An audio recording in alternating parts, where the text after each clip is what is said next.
یزید کے بارے میں آپ کی کیا رائے ہے؟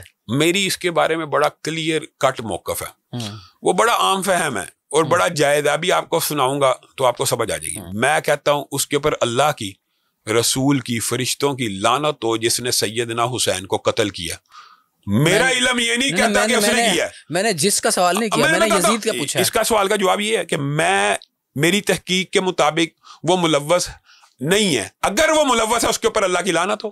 اچھا، ایک اس کا بیٹا تھا، اس کے فوراً بعد اقتدار پہ بیٹھ گیا تھا، شاید یزید ثانی کہتے ہیں اس کو، 40 دن میرا خیال ہے وہ شاید اقتدار پہ رہا تھا، کتابوں میں یہی لکھا ہوا ہے۔ اس نے کہا کہ میرے اوپر اتنا بڑا بوجھ ہے جو میرا باپ میرے اوپر ڈال گیا ہے، اور میں اس مسند پہ نہیں بیٹھ سکتا جو اہل بیت کے خون سے تر ہے، اور وہ پھر غائب ہو گیا، اس کو کہیں یا تو کہیں اغوا ہو گیا یا غائب ہو گیا۔ یہ بڑی مستقل کتابوں میں لکھا ہوا ہے۔ نہیں یہ روایت ضعیف ہے۔ دوسری بات یہ، میں اس کو ڈیفینڈ نہیں کر رہا، میں نے تو اتنی بڑی واضح بات کی ہے کہ سیدنا حسین کے قاتل کے اوپر اللہ، رسول اور فرشتوں کی لعنت ہو، ہم اس کو ڈیفینڈ نہیں کرتے، لیکن یہ کہنا اس نے کیا ہے تو یہ بات وہی ہے کہ اس بات کا مقدمہ کس کو درج کرانا تھا؟ اہل بیت کو۔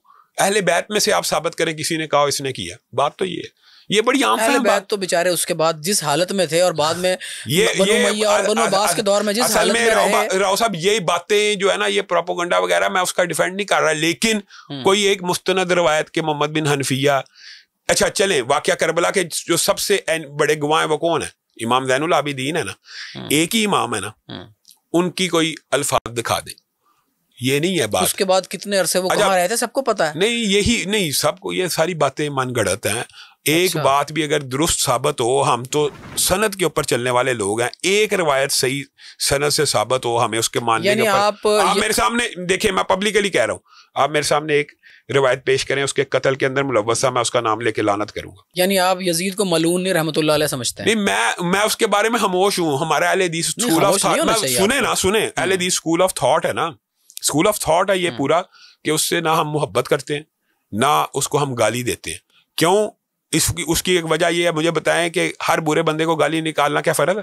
میں کہتا ہوں ایسے آدمی کو تو عین ایمان ہے، عین ایمان ہے، جس نے سیدنا حسین کو قتل کیا وہ ملعون ہے، بس۔